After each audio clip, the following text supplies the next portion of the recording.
And then let's talk about Nitro. Let me begin here. Everyone get some caffeine or Coke. For 5 straight minutes, nothing happens. They got a replay here. They got a replay there. They got a replay here. They got a replay there. There's no live action. Nothing happens in the ring. There's no match. And then it says, this portion of Nitro is sponsored by Snickers. Which means they went to a commercial. I thought if I were fucking Snickers, that's the portion of this fucking show I sponsored. Get me out of here. So, in finer detail, it opened with the Hogan, Sting, Nash, Savage, Goldberg package, which I think was on last week's show too. No, this was the shortened version. Oh yeah, the shortened version. The legitimate version was incredible. Oh, the short version was also incredible. Yes. See, the longer version had commentary. Yes. So even as convoluted as the story is, when you actually look at how the whole thing plays out, they tried to explain it. Moment to moment, there was someone there to tell you what was going on at that point in time. Here, it's just random clips with no commentary, no dialogue. I had no idea what was going on. If I had not been watching these shows for the past for years, whatever, and paying attention with my own eyes, I would assume most of this was shot out of order. It was so completely random. This made the whole thing even less logical. Then in our Harlem Heat video, Stevie Ray is no longer in the NWO, and they reunited on Thunder. Maybe he also thought they were disbanded by Shane McMahon. He may have. The Jersey Triad came out and cut a horrible promo full of malfunctioning microphones and mumble dialogue. DDP tells Yo Mama jokes about Mrs. Benoit. Yeah.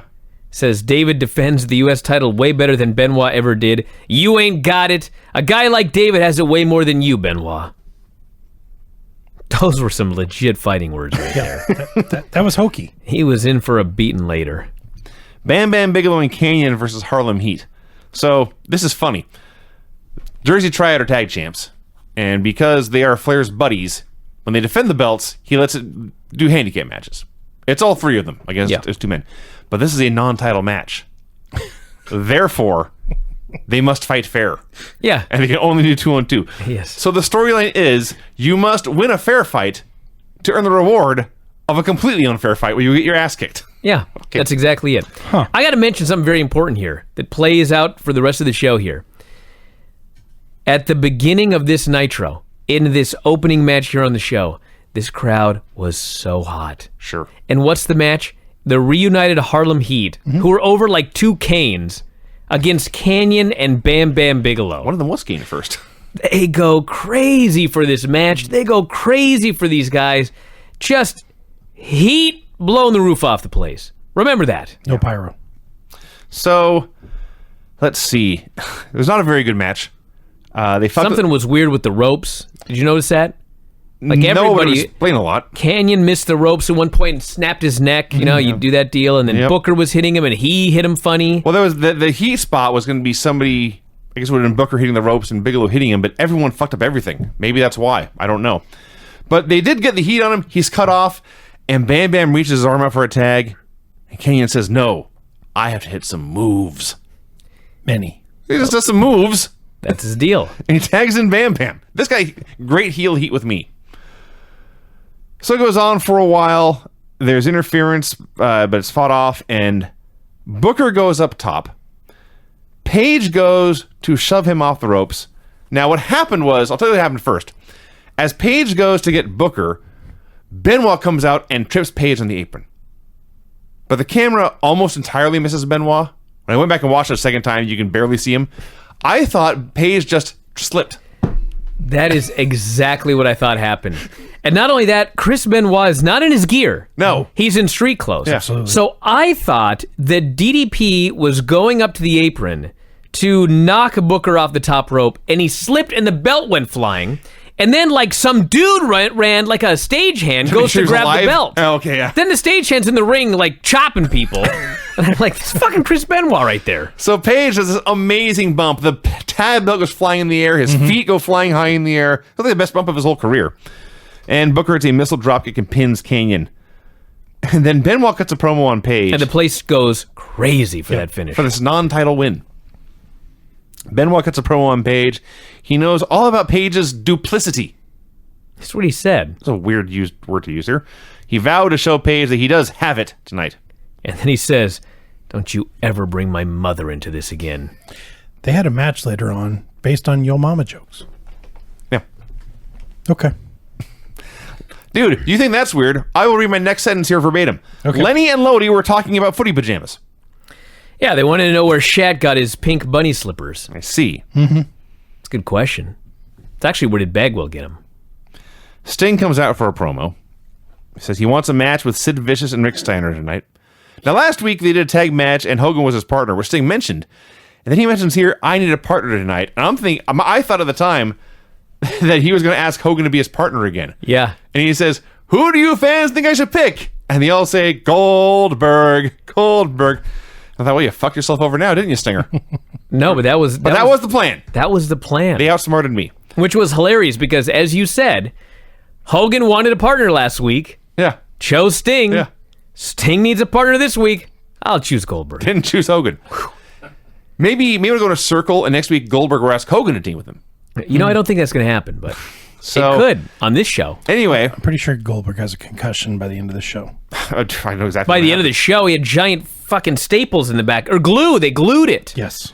So Sting says, I will be back at the top of the hour to get Bill Goldberg's answer. I talk about this next segment very quickly. Out comes the Shat. Now, I hate his wrestling matches. Okay. They're fucking terrible, okay?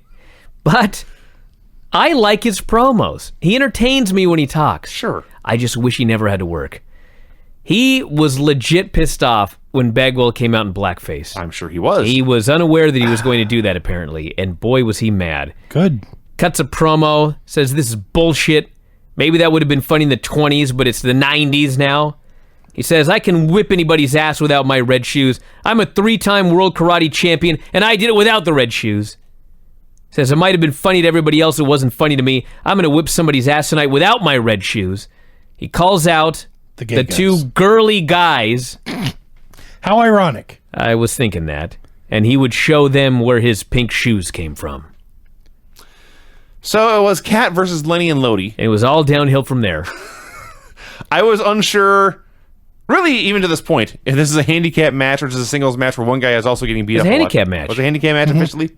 Well, I don't know, but he beat the shit out of both guys and pinned Lenny. He did, but there was also a time where he was beating the hell out of Lenny and Lodi was just on the floor waving signs around. I think it was Shat versus Lenny, but the ref was just incompetent. He kicked Lenny in the face and pinned him. Destroyed both these men. Benny, do you remember, 2 weeks ago where Lenny and Lodi met with J.J. Dillon? I do. Recent entry into the Matt Cleary Memorial Hall of Awesome, J.J. Dillon. And J.J. happily re-signed them to deals. Right. Because they're brothers. And I said at the time, for what? Doing jack shit on television and losing all the time? Well, they come out here right after signing these new deals. They both get their ass kicked and beaten by Shat. I'm just thinking, this is why this company went out of business. They just signed everybody willy-nilly. What was J.J. Dillon thinking at this point? It was so important for JJ to sign these two, and these two guys come prancing out. It looks like they've been shot with a glitter cannon, and they're sucking on lollipops, and they're making innuendos the whole time. Why did they need to sign these guys? But that'd be fine if they were winning. Understood. They lost before. They lost now. I guess he thinks people are tuning in to watch them. I guess. That's the best. I don't know what you want me to say, dude. That's the best I can do. Mean Gene brings Hogan out for a promo. Okay, I didn't write down this promo, but I wrote down a whole bunch of words that Hogan said in order. Are you ready? Okay. Because as soon as he goes, brah, it's like the first word he says. I was like, I gotta write all these down. Okay. We had a brah, man, Mrs. Kevina, brother, my friend, with a pump on Jack, brother, let's shoot with this thing, brother, man, brother, Kevina, and finally, well, let me tell you, Mean Gene, that was at the end. And actually, as I'm writing all this down, because I just think he's just going to spout bullshit. This is just, why waste my time? I'm just going to write down all these funny words. He actually cut one of his better promos of all time, at least in WCW lately. He's talking about how him and Kevin have had problems for years, and you think you're just going to come in here and take my title, but I've heard that from a dozen guys. His spot. Yeah. I've heard that from people for years. Everybody comes and tries. I'm still the king of the mountain. I'm going to kick your ass to the pay-per-view. And it's a shoot. Danced and posed, and everybody went crazy. It was a good promo. He said Nash had left him in a puddle of blood last week. Did that happen? Did Yes. I dream that? Remember we told you There was a chair shot, and he cut that's himself right, before yes. the chair even got to him, so he was Yes, okay. bleeding. and you had missed it entirely because the camera spent literally 15 seconds then on they cut. cut away. Okay, that's right. I didn't Okay. write it down, but he mentioned being left in a pool of blood, and Gene says something like, I was very, very concerned for your future at that point. Hogan also points out he has shaved his beard. He I pointed didn't that notice. out numerous times. Yes, he says, look at me all clean shaven with his big giant Fu Manchu. Yeah. So, yeah, he's shooting with Nash. He's not going to let Nash have his spot. That's the end. Sting comes out to get Bill Goldberg's answer. I just saw him. Well, that, but also, we're already an hour in. The combination of we're already an hour in, but also we're only an hour in because nothing has happened on the show. No. Nothing has happened in the first hour of the show. There's 2 more to go. So he wants Goldberg's answer. The camera cuts backstage. Goldberg is walking. This is even better than a squeegee. Sid has the biggest fucking snow shovel. Yeah. It's fucking August. Yes. Where did he get a snow shovel? What arena were they in? Fuck if I in know, St. but Louis, it wasn't snowing there. No, but they They have weren't them. in Antarctica. He swings his snow shovel. He clobbers Goldberg in the back. It may have caught him with a shovel, but I'm pretty sure what happened was Steiner grabs Goldberg and throws him over something. It's a cart or whatever. And Bill ends up like on his back on top of this, and he falls backwards the other way and lands on the back of his neck on the cement. I thought he was dead. Jesus. It was so bad. Imagine taking a German suplex from Brock Lesnar where he throws you and you land on the back of your neck on the cement. That's what this looked like. Yes. So I'm also assuming this is where he got the back of his head all broken up. Yes. By the way, they're in Sioux Falls, South Dakota. There was no need for a snow shovel in Not in August. But I'm sure they keep them on hand for when January rolls around. Sure. Somewhere in that arena, Sid was looking for something big and heavy to use, and he found a cartoon-sized snow shovel. So then they lock Goldberg in this room. Sting runs out to try and make the save, but they beat him up because there's 2 of them. Then they go right back to the ring anyway. Sting makes a comeback. We've talked about how hysterically terrible Sid is at throwing punches. How we talked about how funny he is when he sells punches. Yeah. 80 degrees, by the way, Sioux Falls today. Yeah. I didn't say it was snowing today. Yeah. So Sting makes his comeback but gets cut off. They cut backstage to the door, and in the nick of time, Goldberg kicks it open. So hokey. And he runs down, and he clears the ring, and he's alive. Bleeding from the back of the head, I wrote here, if only I knew what was to come. So they replay like the entire segment. They go to break, they come back, and they replay it all again. Yeah. This was maybe a 90-minute show stretched out over 3 hours. It's like Raw nowadays, this women's evolution stuff. That not only do they replay on every show, but the music is getting more dramatic by the week. They replay it like the entire... I said that already. Evan Karagias versus Disco Inferno. Every week, Bobby predicts that Evan is going to make it big. Mm-hmm. Every week. He missed on that one. So they had a very basic match. Evan was every small babyface ever. All hip tosses and drop kicks and arm wringers. And Disco takes over, works him over a bit, misses an elbow, they go back and forth. And after Evan hit like a dozen drop kicks early, he goes to the well one too many times, he misses one, and Disco hits the stunner and wins. Fine. It's fine pro wrestling. It's funny, the announcers were like, don't adjust your sets, Disco's pants, or blah, blah, blah. And it's like the tamest thing he's ever worn. They were very shiny gold bell bottoms. Sure. Which I did notice when he went up top, they also had pockets. That made me laugh. That's where you put your gimmicks. Torrie Wilson and David Flair did a promo. This was they're backstage on a couch. He's wearing the same shirt I'm wearing right now. He's got his belt over his shoulder, his bleached hair. Torrie's rubbing his face. Trying to get the red off of it. You're the greatest champion of all time, she says. I know I am. Too much. Why are you defending it so often? I talked to my dad on the Learjet. Now I will defend once every 30 days with Charles as ref. I need to rest my body. That's what happened. That's it. Okay. Now, to be fair, after last week's match, probably does need to rest his body. See, I'm going to ask, what is worse now? David Flair's matches or David Flair's promos? Oh, his promos. Because we saw one of his greatest matches, one of the greatest matches in history last week. I've never seen anything resembling a great promo. Forget even having chemistry with Tori Wilson. Right. He seemed almost annoyed she was there. But didn't they actually date? You wrote a book, you told me. I'm almost positive. It sounds right. I think so. Yeah. Yeah. Well, keyword is did. All I know is I wrote, God bless David, he's so awful. That's unbelievably terrible. That's what I got out of this segment. I did some research. I was wondering when the demon was coming in. Why? I don't know. Of all the things to look up, They It's started- 1999. They started vignettes. And they're dead in a year and a half. They started vignettes like 3-4 weeks ago, and we haven't seen one on the show. I think they're completely writing off the Kiss character Oh, okay. on the network. Well, they probably have to pay a lot for those Kiss songs. I would imagine. Yeah. Gene Simmons is not known for giving. Oh, no. It was David and Stacy Keebler. That's That's what it was. okay. I knew I Well, in that case, if he was dating Stacy then, this makes more sense now. don't think she showed up yet. Because she won a contest. I see. To date David. So they do this I'm promo. afraid that wasn't the contest. That's good. They do this promo. Crappy prize, man.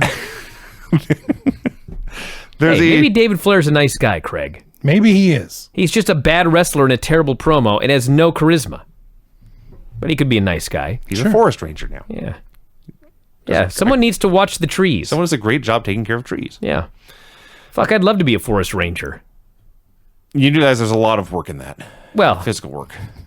It's Maybe not just not. putting on that cool hat and talking about Smokey the Bear. damn it. I said I'd just be sitting outside all day. You also know we live in Washington. It rains here a lot. Well, there is that, yeah. Anyway, so they do this promo, and then there's seriously a 20-second video about how there used to be great U.S. champions, and now David Flair is a joke. Sid does a promo for 20 seconds that is half screamed and half whispered. He was so mad, I couldn't understand half of what he said. I have no idea what I the hell wanted this to hear was. all of it. Hugh Morris and Jerry Flynn versus Dean Malenko and Shane Douglas. What in the fuck was this match? Dean Malenko is just floundering. And so what do they... Dean Malenko and Shane Douglas versus Hugh Morris and Jerry Flynn. Then they go out there and they wrestle for an hour. Malenko gets a hot tag. It's deadly quiet in the building. Douglas is still trying to do this Pittsburgh plunge, but he pins himself every time. Looks terrible. He's still trying. And then, at the end, they steal the hardcore trophy. They say they're taking it home to Fit Finley. Dean Malenko, hardcore legend, I guess. Yes. Now I got Not Shane Douglas, who just came from Barbed Wire City. Sure. Craig, did you get the correction last week about the Finley story? No. It wasn't sent to you? No. Wow. Well, anyway. So, Yes. I'll just read this verbatim, Craig. Okay. You can probably figure out who sent it. I already know, probably. Craig fucked up the Finley story. I know exactly who sent it. Yeah. WCW did not bring standard tables, so they just used one that they found at the building. It was made of Formica, not Formica, not particle board. When Formica breaks, it breaks into a hard fiberglass. It created a sharp edge, Gotcha. which almost sliced his leg off. Yeah. Yeah, Gotcha. that's what happened. So yeah, this match was terrible. The stuff with Douglas and Hugh Morris in the early portion where they were on... To say they were on different pages would be an insult to pages. They were in different libraries. They had no idea what was going on. And then eventually they try to use the hardcore trophy. It backfires. Flynn clotheslines Morris. Shane pins Flynn with a Pittsburgh plunge. And Revolution, Dean Malenko and Shane Douglas steal the hardcore trophy. Revolution? That's what they're calling it. Yeah. That's a new one. No, they started last week. I don't remember them calling themselves that. Fuck, when I think of Revolution, Sure. I think of Dean Malenko and Shane Douglas in World Championship In Wrestling. 1999. Yeah. Woo! Changing the world here. To think they were losing last this quarter war. of their careers. Goldberg music video. I like Dean Malenko, but rewatching these has not done him any His favors. WCW run was, especially the second half of it. He was fun when he was wrestling the cruiserweights and having great matches every week. What a novel concept. But then the Horseman thing sucked, and anyway. Goldberg music video, they actually played the Megadeth song. Crush 'em. Yeah. Bizarre. It was not Symphony of Destruction. I was sad. But Well, this wasn't a very good Megadeth song. no, that's my point. of all the licensed music to leave on, it's this one. So they played the whole video. Mm. Okay. That's weird. Like I said, they're cutting out all the Kiss stuff, but they left a Megadeth video in this week. Well, it depends on who gives you the rights to what. I guess. Rick Steiner comes out. Did anyone at any point in the show notice Scott Hudson saying anything about Rick Steiner? No. Apparently, he's been saying very mean things about Rick Steiner. Well, for a few weeks. I guess the whole reason that they brought Scott Hudson in was so that Rick Steiner could beat him up after a few weeks. I see. Because Shivani didn't want to get beaten up. Tenay didn't want to get beaten up. Well, who does? Obviously, Bobby didn't want to get beaten up. And Hudson was okay getting his ass kicked, so... Well, that's what happened. That's why he was here. Rick grabbed him. Why? Like, what the hell did this do for Rick Steiner to beat up Scott Hudson? I don't know. He drags Hudson into the ring, hits a suplex on him, punches him for a bit. This all results in the fans barking for Rick. Yeah, like that sure worked great. So they go to commercial, they come back, Hudson's in a neck brace, he's getting strapped to a board. Bischoff's on commentary, and first he's doing the low voice, Are we on? Are we on? Bobby, are you with me? And they take Hudson all the way out to the ambulance in the parking lot, and they're trying to imply that this man has suffered some sort of catastrophic injury. Sure. And as they're loading him in, like a switch gets flipped. And Bischoff says, let's get this thing back under control. Let's get the ball rolling. He's out of earshot. Next match coming up as you see Scott Hudson being loaded out. Let's hope Scott is okay. Yep. He got over it. Now he's on commentary for the rest of the show. Moving on. Bobby Duncum Jr. versus Saturn. Kurt Hennig comes out, talks about Kurt Hennig wannabes.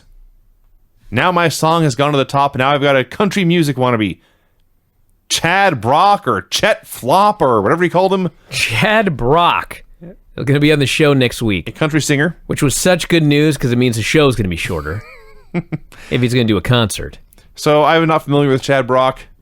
And I remember him being there, but I've never Kurt Hennig called him short, bald, fat, and ugly. And nobody likes people like that. I can confirm he is short, bald, and fat. Yeah, I think Dave called him Little Van Vader. Wow. And then Kurt Hennig, I swear to God. You bury this. I swear to God. Kurt is talking about all these guys who want to be Kurt Hennig wannabes. He's ranting and raving, and then he turns to Saturn and he makes a Uranus joke. Yes. About Saturn. You're not from Saturn. He's so happy. And he points. Yep. You're not from Saturn, you're from Uranus. Saturn is furious. He's so mad. What was the show, the kids show WWE did, where they couldn't do headshots and it was all comedy? Oh yeah. God, what the hell was that? WWE Kids or something. Saturday Slam. Saturday something. Saturday Morning Masters? Slam? Yeah. Saturday, that was it. There it is. This was that show by WCW. One man telling another he's from Uranus, and that man getting very angry. But then it gets even better.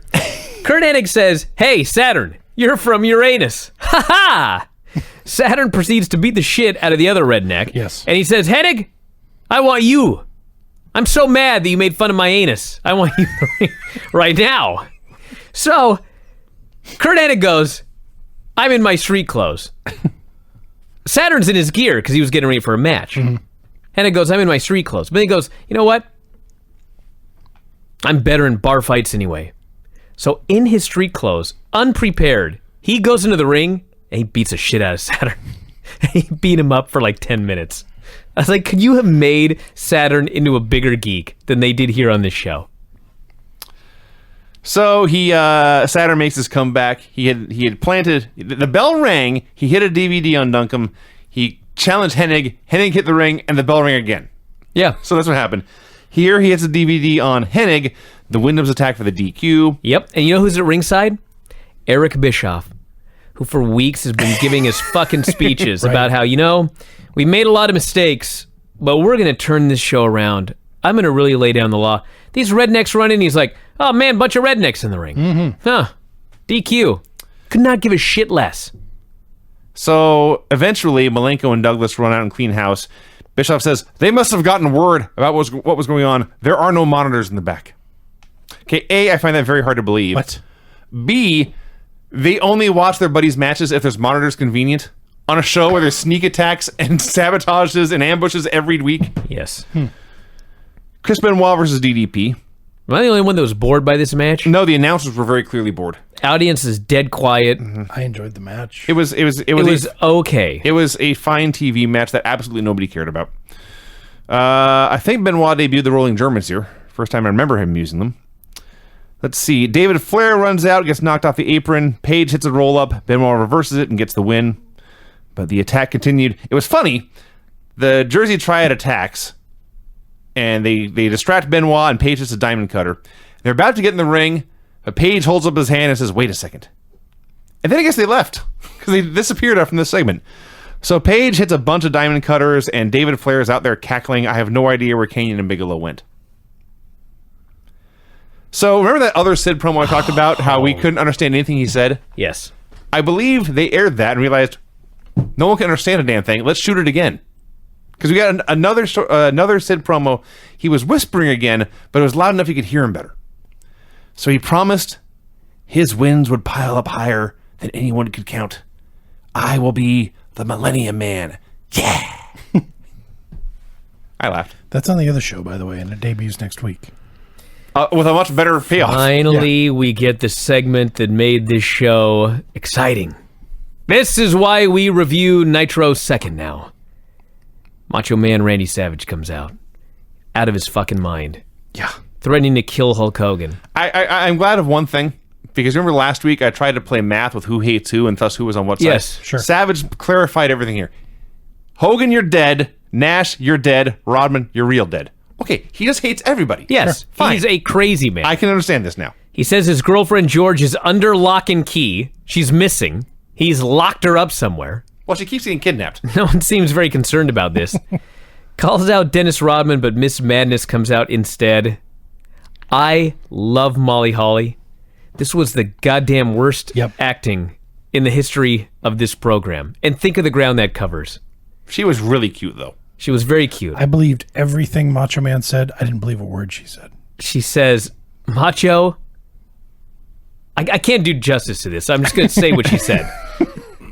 I know you fired me, but I want you to reconsider. Mm-hmm. And then she actually says, a direct quote, come on, can I please be on your team again? Right. I tried. She had more energy and emotion than David Flair, but no more humanity. No. Still something. This was one of those robots. This is a robot programmed. Beats Granny at Words with Friends. David Flair was a speak and spell. Mona was a robot badly programmed to simulate human emotion. All I knew is I could not take my eyes off of Randy Savage's temple because you could actually see the blood pumping through the vein that was coming out of his head. Yeah, that's not healthy. So she wants to be on the team, and Gene says, she is a very loyal person. So Savage asks if she is loyal. Then he pushes her to her knees, tells her to beg for her job. First, he grabs her to the chin. Yeah. Then he shoves her down by his crotch. That happened. Yeah. I'm like, dude, this is getting uncomfortable. Now? Well, I mean, it's getting really uncomfortable. Okay, He's been uncomfortable for months It's now. getting more uncomfortable. That's Yep. fair. Yeah. He says, I've reconsidered, Mona. You're still fired. And then he demands Rodman come out. Now we're talking. We got the Macho Man Randy Savage and Dennis Rodman with live mics on WCW Monday Nitro. So Rodman comes out. He looks 8 feet tall and 100 pounds. Well, Yep. And partly because he is flanked by two of the bigger No Limit soldiers. 4x4 and swole. And they sure were. Yeah. So they bleeped him, but he picks up the mic and he very clearly says, hey, Macho Excuse me? asshole. a-hole. You can say it on the air, you jackass. I was doing video for the Well, we're listening. customers. Okay. Well, for the rest of us, what did he say? Macho asshole. Okay. So Macho calls Rodman a bitch. Rodman calls Macho a bitch. Oh, Vinny. Rodman mumbles something I can understand. And then he says, Macho, don't you know, once you go black, you never go back. Right. Randy Savage then says, just because you've been somebody else's bitch all your life doesn't mean you can come after mine. At that point, Bischoff loses his mind. Yeah. He goes, cut their audio! Somebody cut off their mics! All of a sudden, he's in charge again. And then they actually cut their audio because the mics go flying. You don't hear nothing. Yeah. So Bischoff's just sweating his balls off. These two fucking guys are just going crazy. Mona gives Savage a low blow. Rodman starts dropping elbows on the guy. I can't wait to see this match. And then he's in the ring demanding a mic, and nobody's obliging. Yeah, he's like, give me a mic. And Bischoff says, don't give a mic. Do not give that man a mic. Is this me, or when he dropped that first elbow, did he miss his target so badly that his ass landed on Savage's face? He probably did. It looked like he killed him with one of them. He had great speed, though. I'll say. He was quite an athlete. He's Bet you Macho has some good fabulous speed, athlete. too. Yes. Vampiro versus Eddie Guerrero. That segment was awesome. That's so great. All right, I'm glad Brian enjoyed it. Yeah, that's the only reason I want to see this upcoming match. What is it? The Road Wild? Road Wild. We've got to watch that match. We got to watch it. We'll see. Okay. Vampiro versus Eddie Guerrero. So Vampiro was hanging out with Raven and Insane Clown Posse, and apparently using an Insane Clown Posse song. They got the extendo entrance, man. Dude, They played the entire song. Jeez. and they played a song. Yeah, they did 'Cause some I'm quite wacky certain- song over it. I'm certain this is not their song. So when you're watching it in 2018 and you don't get to hear Insane Clown Posse, it's just a generic rock song for 3 minutes. Mm-hmm. Vampiro, so they're dastardly heels. Vampiro's Sure. high-fiving everyone, hugging fans. Bischoff plugs the Nitro Girls pay-per-view by saying the footage is so hot, we can't even show it on air to promote it. Wow. Yeah. So they're doing this match. Raven and the clown, most of the clowns really are interfering a lot. Eddie makes his comeback, wipes out everybody. When he goes up top, then Raven interferes. He pushes him off the top rope, and Vampiro hits the Michinoku driver for the win. So last week, when Vampiro had the win, the clowns jumped in for the DQ. I guess he smartened them up. Let me pin this guy, then come in and kill him. Yeah, they're smart. It was just stupid booking. The funniest thing about this, Bischoff was still apologizing during this match for the previous segment. Yeah. It's exciting. So Ray Jr. and Conan run out to make the save. I do have to say that everybody loved the clowns and Vampiro and Raven doing their entrance. Then the match started. Nobody cared. Yeah. Which brings us to the main event with Hulk Hogan on commentary. Now, this is not quite as bad as on Raw, where they advertised a match and then didn't deliver.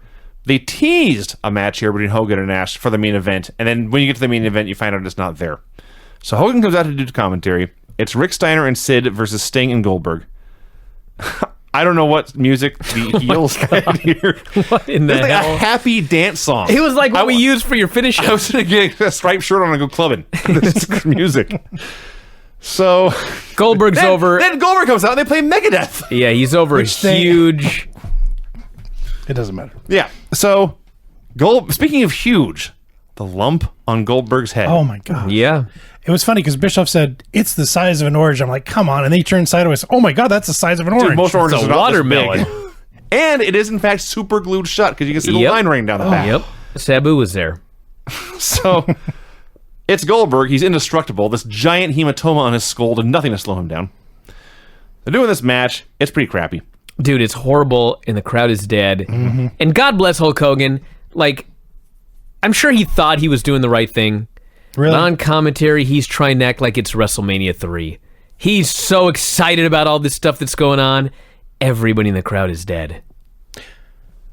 So Steiner goes to use a chair. A four-way breaks out. Steiner goes to use the chair. Hogan grabs it. He bonks Steiner. He bonks Sid. That's a disqualification. Okay, I don't want to... So listen. There's no reason to ever hit somebody in the head with a chair. Mm-hmm. Because there's two options. You either hit him really, really hard, and that's a bad idea, or you do what Hogan does here, and you give him the lightest chair shots of all time, and it looks like complete shit. Just grab the chair and hit him as hard as you can in the back. You ain't gonna hurt anybody. Nobody's gonna die. It's gonna look and sound good. Hogan's chair shots to the head. I have to mention this because if I make fun of his weak chair shots, I'll have 15 fuckers ranting that I talk about chair shots to the head. Now I'm complaining that you hit him very hard. Yep. Don't hit him at all in the head. It's a bad idea whether you hit him too hard or too soft. So Goldberg, maybe he was hurt more than we realized because he wrestled in the match, but he didn't do a lot, and they didn't even do a hot tag. Sting got beat up. They did a DQ. Yeah. Goldberg running into Steiner like in the first 10 seconds of this match, like two freight trains crashing. When you together. talk about reasons to watch Road Wild, Good grief. I do want to watch Bill Goldberg wrestle Rick Steiner. Dude, maybe that's going to have to be a potpourri. That sounds like fun. Rodman match and Bill Goldberg Steiner. Goldberg Steiner. And there is a perverse part of me that actually does want to watch Hogan and Nash. Well, it was worse, according to Dave, than Dennis Rodman and Randy Savage fighting in a porta potty. I can easily see that. I think we probably have to watch that match. We may have to. That's 3. We'll see how it goes. So, Is there any match we want to watch on SummerSlam? I don't even know what's on SummerSlam. What does that tell you? Yeah. So Nash comes through the crowd. He powerbombs Hogan through the announce desk, and the show ends. I love how Bobby just, I don't need to be here. He knew there was a powerbomb coming onto the table. He didn't want to be anywhere near. Well, you're right. But there's also the storyline of Hogan coming out, and he's only been feuding with Hogan for 30 years at this point. I just love there's that. 4 years earlier, I think it was, maybe 5, there was that famous Kevin Nash-Bret Hart match where Nash powerbombs him through a table, right? Which nobody will ever forget. And here we are in 1999, Kevin Nash powerbombs Hogan through a table, literally as the graphic is on the screen to end the show. Mm-hmm. Hogan crashes through this fucking table, and they're off the air! Yeah. This show. It's so exciting, though. It felt 5 hours long. It was a long fucking show. Yep. With no lack of excitement. All right, everybody. Hey. Yes. Music. Oh, goddamn. You're right. Let's do this. I write this down. Payoffs, I get to read them. The finishes on this show were pin after foiled interference, clean pin in what I guess was a handicap match, clean pin, no finish in a match that went 5 seconds, DQ due to rednecks, pin after foiled interference, pin after interference, DQ due to interference. That's it. It's a lot of bad finishes. That's the whole point. Hey, listen, the convention's coming up. It sure is. I'll be there. Vinny's there. I'll be there. I presume Craig's not there. I'm on tour, baby. Craig's on tour, but he won't be there. August 16th through 20th, in conjunction with SummerSlam weekend, there is a theater viewing of SummerSlam. There is a Las Vegas buffet. There is a banquet. Just one? There is a Future Stars. There's many buffets. One we all go to together. Yeah, I gotcha. Future Stars of Wrestling show. I believe the show is called Girl Power, although I will be wrestling on it. How fitting. Conveniently against Peach Machine. It's myself and Jack Jameson against Peach Machine and Mikey G. I'll be in the ring at the Future Stars show if you want to check that out. There's information up on the Facebook page for that. And a lot of other stuff as well. Yes, there will be a lot of buffets, so fear not. And alcohol. I think a sweet party is happening. There's a sweet party. Yep. There'll be a lot of goings on, and you'll have a great time with us and all of our wacky friends. That's right. So if you want to go, easiest thing is to go to the front page and go to a daily update, anyone, scroll down to the bottom. There's all the information there. There's a link to ticketing information for some of the big events and also the convention Facebook page as well. So check it out. We'll see, hopefully, many of you there. It'll be an awesome time. Anyone ever not had fun during the Vegas convention? I can't imagine that's possible. I mean, I did the year that I paid for the suite that Ed couldn't afford, but, I mean, aside from that, I mean, everybody has fun at the convention. The only time I didn't have fun was the time I couldn't afford to stay very long and I had to leave early. That was not fun as well. That bummed me out bad. Yeah, but you'll have fun at the convention, everybody, so make sure you go. And that's it, everybody. We will... Oh, one other thing. I just want to plug that tomorrow on Wrestling Observer Live, Sean Mooney is going to be on the show. Wow. Cool. Very excited to talk to Sean Mooney, so don't miss that, Observer Live. And that's it. We will talk to you again after a while. Good night. Adios.